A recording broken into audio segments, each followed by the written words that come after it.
மரியாதைக்குரிய பாரத பிரதமர் சொன்ன தீபாவளி பரிசு எல்லாருக்கும் கிடைத்திருக்கிறது. ஜிஎஸ்டி குறைக்கப்பட்டு சாமானிய மக்கள் கூட ஆரோக்கியமாகவும் வசதியாகவும் வாழ்வதற்கு வழிவகை செய்யப்பட்டிருக்கிறது.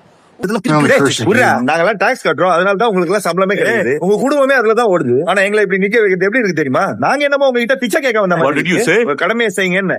திமுக தலைவர் ஸ்டாலினா இருக்கட்டும், திருமாவளவனா இருக்கட்டும், காங்கிரஸ் தலைவர் செல்வ பெருந்தையா இருக்கட்டும், கம்யூனிஸ்ட் தலைவர்களாக இருக்கட்டும், நீங்க கூட்டம் போட்டு மரியாதைக்குரிய மோடி அவர்களுக்கும் மரியாதைக்குரிய நிர்மலா சீதாராமன் அவர்களுக்கும் நீங்கள் பாராட்டு கூட்டம் நடத்த வேண்டும்.